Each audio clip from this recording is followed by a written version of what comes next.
Not on Pawan Kalyan or not on the ministry. So ఇట్లాంటి వ్యక్తులకు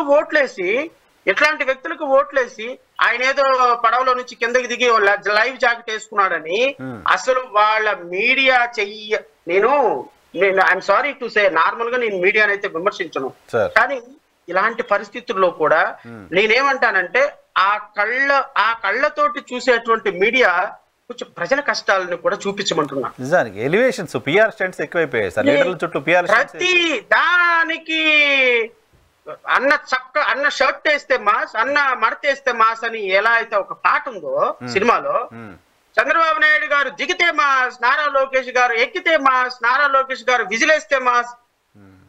ఏమండి నారా లోకేష్ విపత్తు హ్యాండిల్ చేయటంలో గత ప్రభుత్వం అంటే వరస్ట్. గత ప్రభుత్వం సంగతి మీకు ఎందుకయ్యా? గత ప్రభుత్వం సంగతి ఎందుకు?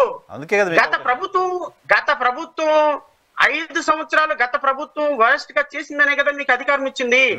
మీకు గత ప్రభుత్వం ఎందుకు సంఖ్య నాగుతున్నారు? ఆ ప్రభుత్వం సంఖ్య ఎందుకు నాగుతున్నారు? మీరు మీ దమ్మేందో చూపించండి ప్రజలకి, మీ గొప్పతనం ఏందో చూపించండి, మీ పాతివత్యం మీ పాండిత్యం ఏందో చూపించండి ప్రజలకి, మీ పోటుగాడితనం ఏందో చూపించండి ప్రజలకి.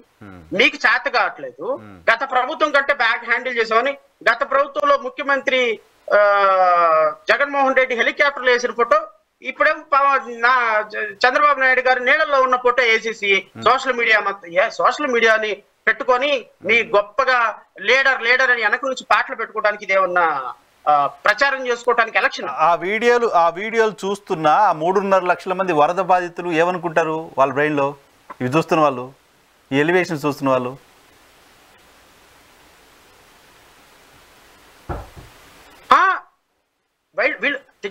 ఎలక్షన్ పీపుల్ మేనేజ్మెంట్ నరసింహరావు గారు, పీపుల్ మేనేజ్మెంట్ ఇక పీపుల్ మేనేజ్మెంట్.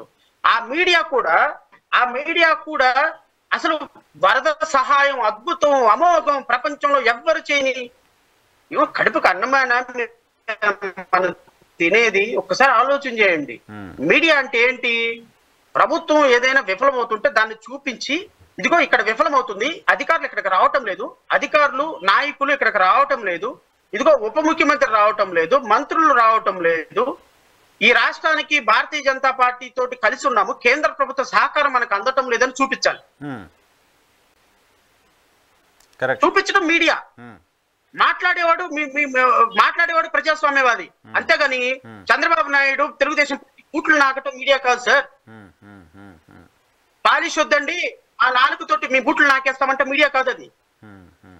నేను చాలా పెద్ద పదం వాడాను, ఇది కరెక్ట్ యాక్ట్, చాలా యాక్ట్ గా వాడుతున్నాను నేను నార్మల్ గా కూడా నేను మీడియా నాను. కానీ గత 3 రోజుల నుంచి చేస్తున్న పని ఏంటి చెప్పండి సార్? బాధితుల నోటి దగ్గర కదా మైకులు ఉండాల్సింది, బాధితుల నోటి దగ్గర కదా, బాధితుల ఇంటి దగ్గర కదా, బాధితులు కష్టాలు బాధితుల నోటి దగ్గర ఉండాల్సిన అవసరం లేదు నరసింహరావు గారు. What is media? Media is the fourth estate ఏంటి? అర్థం ఏంటి చెప్పండి? ఎక్కడైనా ఒక విపత్తు జరిగినప్పుడు ప్రభుత్వం పర్యవేక్షణ బాగపోతే, అధికారులు రాకపోతే, ఇదిగో ఇలా రావటం లేదని ప్రజలకు చూపించి ప్రజల తరపున ఫైట్ చేసి అధికారుల చేత ప్రభుత్వం చేత పని చేయించడం మీడియా. ఒక న్యూస్ ఐటమ్ వచ్చిందా? పరిహారం అందలేదు. గ్రౌండ్ లెవెల్ ఏంటి? గ్రౌండ్ లెవెల్ లోనేమో కొన్ని లక్షల మంది ప్రజలు మాకు ఇంకా హాహాకారాలు పోతున్నాయి, మమ్మల్ని సురక్షిత ప్రాంతాలకు తరలించండి ప్రజలు ఒక పక్క అడుగుతున్నారు. సో ప్రభుత్వం ఒక పక్క నిమ్మకు నీరెత్తుతుంది. ప్రజల తరపున కనీసం కాసేపు మాట్లాడండి, ప్రభుత్వం చేసే కార్యక్రమాలు కూడా చూపించండి. ఇవి రెండు బ్యాలెన్స్ చేయండి. అట్లీస్ట్ సంహౌ ప్రభుత్వం మీద కొంత ప్రెజర్ పోతుంది. అబ్బే మనకు అసలు అనవసరం అదంతా. మనకు కావాల్సింది ఏంది? మనకు కావాల్సింది ప్రభుత్వం అద్భుతంగా పనిచేసింది ఎలక్షన్ విపత్తు మేనేజ్మెంట్ లో. పవన్ కళ్యాణ్ రాకపోతే ఒక్కడు ప్రశ్నించటంలా మీడియాలో. అవును, అసలు క్వశ్చనే లేదు కదా, అసలు దాని మీద ఒక పాయింటే లేదు మీడియాలో. ఉప ముఖ్యమంత్రి రాకపోతే అసలు మీడియాలో ఒక్క మాట లేదు. ఈ విధమైన విపత్తు కరకట్ట అక్రమాల మీద ఒక్క వీడియో లేదు. చంద్రబాబు నాయుడు గారు లైవ్ జాకెట్ వేసుకొని పడవలో వెళ్తున్నది మొత్తం ఫోటోలు చూపించి అప్పుడు అప్పుడు అప్పుడు అప్పుడు వెధవ, ఇప్పుడు హీరో, అప్పుడు పనికి మాలినోడు, ఇప్పుడు పనికి మాత్రం పని చెప్పగలిగిన మనగాడు. ఈ క్యాప్షన్స్ పెట్టి ప్రజల దృష్టిని మరల్చే ప్రయత్నం ప్రజలు గమనించమని కోరుతున్నా. చూద్దాం. ఫైనల్ గా వన్ వర్డ్ విజయవాడ బాధితుల పక్షాన, విజయవాడ బాధితులకు అందుతున్న సాయం ఏంటి, బాధితుల పక్షాన ప్రభుత్వాన్ని ఒక వర్డ్ ఏమైనా చెప్పండి. ప్రభుత్వానికి అంటే ఏం చెప్తారు? ప్రభుత్వానికి చెప్పాలండి,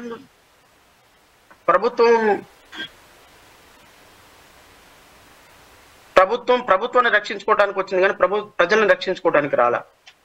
ప్రభుత్వం వచ్చింది వాళ్ళని రక్షించుకోవడానికి, వాళ్ళ ఆస్తులను రక్షించుకోవడానికి, వాళ్ళ మీదకి పెట్టిన కేసులు ఎత్తేసుకోవడానికి, వాళ్ళ కార్యకర్తలకు భరోసా ఇవ్వడానికి, వాళ్ళ కార్యకర్తల డబ్బులు దోచుకోవడానికి, ఓవరాల్ గా రెడ్ బుక్ ని ఇంప్లిమెంట్ చేయడానికి ప్రభుత్వం వచ్చింది తప్ప ప్రజలకు సంబంధించిన కాన్స్టిట్యూషనల్ బుక్ ని ఇంప్లిమెంట్ చేయడానికి ప్రభుత్వం అయితే రాలేదు. ఎందుకు రాలేదు అంటే ఈ ప్రభుత్వం కేవలం ఫోటోలకి పోజులు ఇచ్చి కేవలం ప్రజలకి అనుకున్న రీతిలో కేంద్ర ప్రభుత్వం నుంచి సాయాన్ని తీసుకొచ్చి రావడంలో ఫెయిల్ అయిపోయింది. నేను I'm not finding fault on Chandrababu Naidu. ఇప్పుడు బీజేపీని, కేంద్ర ప్రభుత్వంలో అధికారంలో ఉన్నటువంటి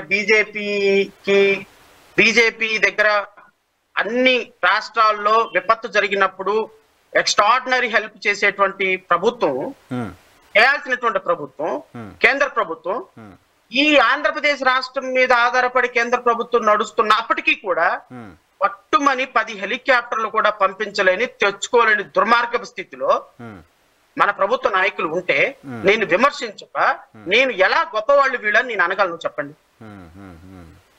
కనీసం ప్రధానమంత్రి మోడీతో పవన్ కళ్యాణ్ మాట్లాడారా? అమిత్ షాతో పవన్ కళ్యాణ్ మాట్లాడారా? కాంగ్రెస్ ముఖ్యమంత్రి ఉన్న తెలంగాణ ముఖ్యమంత్రి రేవంత్ రెడ్డి గారితో హోంమంత్రి అమిత్ షా అలాగే మోదీ గారు ఇద్దరు ఫోన్ చేసి మాట్లాడారు. ఎలా ఉంది పరిస్థితి? ఏ పవన్ నై హే, పవన్ ఆంధీ హే, తుఫాన్ హే, వోను ఆంధీ హే, ఆంధీ అంటే తుఫాన్ అనుకుంటా, నాకు తెలుసు. ఆంధీ హే, ఈ తుఫాన్ ఏమైపోయింది అంటున్నా నేను, తీరం దాటేసిందా? అరే ఒక్క మాట, మీ మాటకి కొద్దిగా వాల్యూ ఉంది కేంద్ర ప్రభుత్వం. సార్ ఇట్లా ఉంది పరిస్థితి, కొంచెం ఇమ్మీడియట్ గా మాకు వి నీడ్ హెల్ప్ అని చెప్పి ఒక్క మాట మాట్లాడాడు అని. నువ్వు మాట్లాడలేదు స్వామి, నువ్వు మాట్లాడేవన్నా ఒక పేపర్ స్టేట్మెంట్ అని ఇవ్వచ్చు కదా, సినిమా స్టేట్మెంట్ లాగా. నువ్వు మాట్లాడకపోయినా నీ పిచ్చి జనం చేత, మీ కింద అధికారుల చేత ఉంటారు కదా, వాళ్ళ చేత పవన్ కళ్యాణ్ ప్రధానమంత్రికి ఫోను, పవన్ కళ్యాణ్ అమిత్ షా గారికి ఫోను, పవన్ కళ్యాణ్ ఆర్థిక శాఖ మంత్రికి ఫోను, పవన్ కళ్యాణ్ పలానా డిఫెన్స్ మినిస్టర్కి ఫోన్ చేసి హెలికాప్టర్లు కావాలన్నారు. విపత్తుని హ్యాండిల్ చేయడంలో ఆయన చాలా సీరియస్ గా కేంద్రంతో చర్చలు జరుపుతున్నాడు అన్న ఉత్తుత్తి స్టేట్మెంట్లను ఇప్పించండి, ఉత్తుత్తి బ్యాంకు లాగా. అదన్నా ఇప్పిస్తే ప్రజలకు కొంత నమ్మకం కలుగుతుంది. అవన్నీ వదిలేసేసి కేవలం ప్రచార ఆర్భాటాలకి, పుట్టినరోజుల వేడుకలకి పరిమితం కావటం, మాటల వరకు పరిమితం కావటం అనేది నాకు చాలా బాధించేటువంటి అంశం. సో అల్టిమేట్ గా నేను ఇప్పుడు బాధపడినా, నేను విమర్శించినా ఆయన పదవి ఏం పోదు. 5 సంవత్సరాలు ఆయన డిప్యూటీ చీఫ్ మినిస్టరే. కానీ అల్టిమేట్ గా ఇలాంటి వ్యక్తుల్ని ఎన్నుకొని రాష్ట్రం వాళ్ళ చేతిలో పెట్టినందుకు ప్రజలు రిపెంట్ అవ్వాలి. ప్రజలు ఇప్పటికైనా తెలుసుకుంటారా? తెలుసుకోండి. తెలుసుకోలేదనుకోండి, మన కర్మ మళ్ళీ ఇంకో 5 సంవత్సరాలు అలాంటి వాళ్ళే వస్తారు పరిపాలనలోకి.